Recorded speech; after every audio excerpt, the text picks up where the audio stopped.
بسم اللہ الرحمن الرحیم۔ اسلام دنیا میں دوسرا بڑا مذہب ہے۔ اس کے باوجود بھی مسلمان ناموس رسالت صلی اللہ علیہ وآلہ وسلم کے تحفظ میں ناکام کیوں ہیں؟ آئیے وجہ جانتے ہیں۔ 2010 میں پیو ریسرچ سینٹر کی تحقیق کے مطابق اسلام دنیا میں سب سے تیزی سے پھیلنے والا مذہب ہے، اور امکان ہے کہ رواں صدی کے اختتام تک دنیا میں مسلمانوں کی تعداد مسیحیوں سے بڑھ جائے گی۔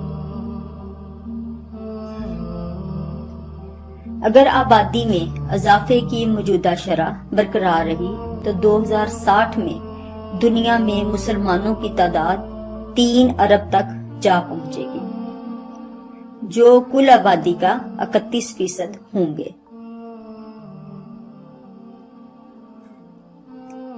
دنیا بھر کے مسلمانوں کا 1/5 سے زائد یورپ، شمالی امریکہ اور آسٹریلیا میں آباد ہے۔ ایک اندازے کے مطابق برطانیہ، جرمنی، اٹلی، فرانس میں مسلمانوں کی 5ویں نسل پروان چڑھ رہی ہے، جبکہ امریکہ میں اسلام یورپ کی نسبت نیا اور اپنی تعلیمات اور سچائی کی وجہ سے تیزی سے پھیلنے والا مذہب ہے، جس کو امریکہ دہشت گردی کا لیبل لگا کے بنا دبا سکا ہے۔ بلکہ جب مسلمان اور اسلام کا نام لے کر مغربی دنیا کا وبیلا بڑھا تو بہت سے دوسرے مذاہب کے لوگوں نے تجسس میں مبتلا ہو کر اسلام کا مطالعہ کیا، اور 2002 میں یورپ میں قرآن مجید کے جتنے تراجم فروخت ہوئے اتنے پچھلی 5 دہائیوں میں کل ملا کے فروخت نہیں ہوئے تھے۔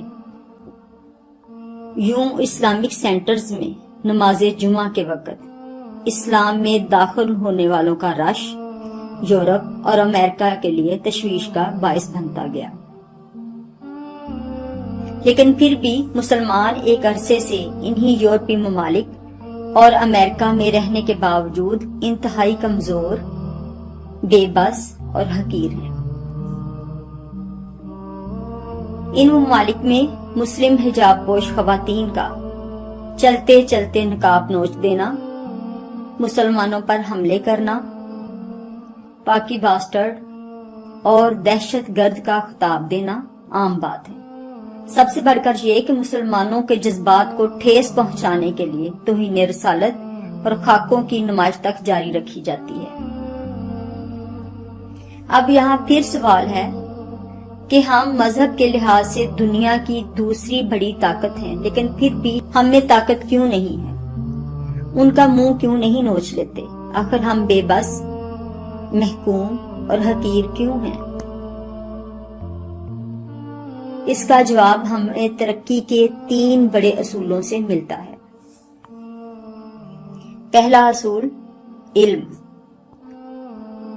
پوری اسلامی دنیا میں کتنی یونیورسٹیاں ہیں جو بہترین تعلیم دیتی ہیں؟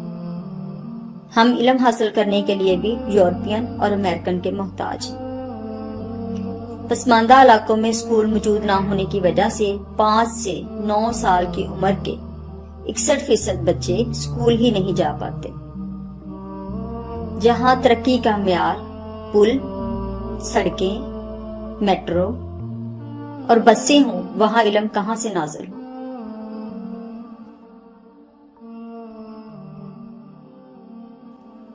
جہاں عالمی معیار کی یونیورسٹی تو نہ ملے، لیکن عالمی معیار کے درجنوں بیئر بار اور کسینو ملے، وہاں ریسرچر کیسے ہو اور نئی ایجادات کیسے ہوں؟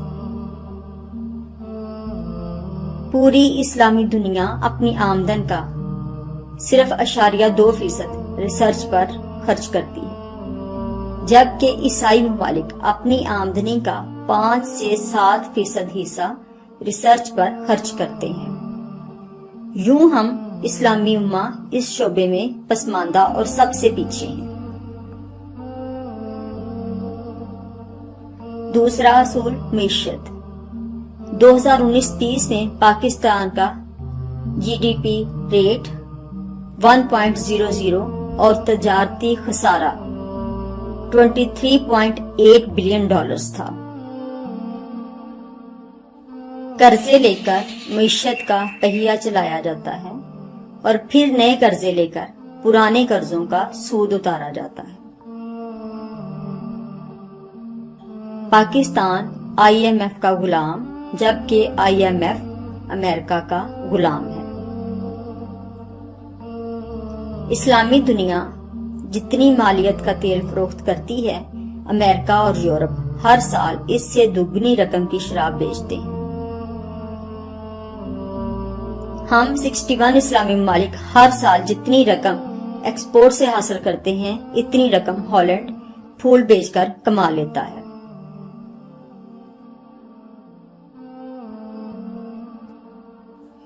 تیسرا اصول طاقت۔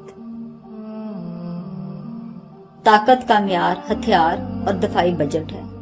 اب سوچئے طاقت کس کے پاس ہے؟ اسلامی دنیا میں کوئی بھی ملک دفاعی ساز و سامان بنانے والے ممالک کی فہرست میں شامل نہیں ہے۔ امریکہ ہی ہے جو لیزر گائیڈڈ میزائل اور ہر طرح کا بم تیار کرتا ہے، پھر انہیں اسلامی ممالک پر مار کر دنیا کو اس کا تجربہ کر کے دکھاتا ہے، اور پھر اسلامی ممالک سمیت تمام ممالک وہ اسلحہ خریدتے ہیں اور ایک دوسرے کی چدراہٹ نکالنے کے لیے استعمال کرتے ہیں۔ اسلامی بلاک کے کسی ملک میں اتنا دم نہیں کہ اپنے بل پر کچھ کر سکے۔ اپنی حفاظت کے لیے رائفل سے لے کر جہاز تک امریکہ اور یورپ سے خریدتے ہیں۔ اسلامی دنیا میں صرف طاقتور ترین آرمی پاکستان کی ہے، اور مسلم دنیا میں ایٹمی ملک بھی پاکستان ہی ہے۔ اس لیے امریکہ اور بیرونی ایجنسیز کے فتنوں کا نشانہ بھی پاکستان ہی ہے۔ بدقسمتی سے ہم مسلمان ترقی کے ان 3 مروجہ اصولوں پر عمل پیرا ہونے کی بجائے ماضی کی باتیں اور زنگ آلود تلواریں لے کر میزائلوں کے سامنے صف آرا ہیں، اور ناموس رسالت صلی اللہ علیہ وآلہ وسلم کے نام پر اپنے لوگوں کی جانیں لینا اور مال لوٹنا شروع کر دیتے ہیں۔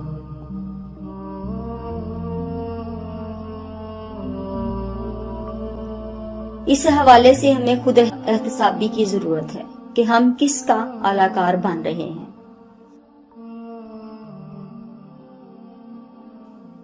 یہ بات سچ ہے کہ مسلمان جیسا بہادر روئے زمین پر نہیں ہے۔ ایک مغربی اسکالر لکھتا ہے، ہمیں سمجھ نہیں آتی ایک مسلمان مغرب میں پیدا ہوتا ہے، اس کا سارا لائف سٹائل مغربی ہوتا ہے، ہماری طرح شراب اور کسینوں کا رسیہ ہوتا ہے، لیکن جب اسلام اور رسول صلی اللہ علیہ وآلہ وسلم کا ذکر آئے، اس تمام شرعی عیب سے پور مغربی مسلمان اور کٹر مولوی میں کوئی فرق نہیں رہتا۔ یہ نبی پاک صلی اللہ علیہ وآلہ وسلم کی ذات پر ایمان کی وہ حساس رگ ہے جو برف سے بنے اور برائیوں سے ڈوبے مسلمان کو بھی آگ کا گولا بنا دیتی ہے، اور پھر وہ آزادی اظہار کے نام پر کی گئی توہین رسالت کرنے والوں پر پل پڑتا ہے۔ یوں مغرب کے لیے وہ دہشت گرد قرار پاتا ہے۔ مغرب کو سمجھنے کی ضرورت ہے کہ جسے وہ آزادی اظہار رائے کا نام دے کر ہماری حساس رگ دبانے کی کوشش کرتے ہیں، اسے مسلمان نہ صرف توہین سمجھتے ہیں بلکہ اس کے لیے جان دیتے بھی ہیں اور لیتے بھی ہیں۔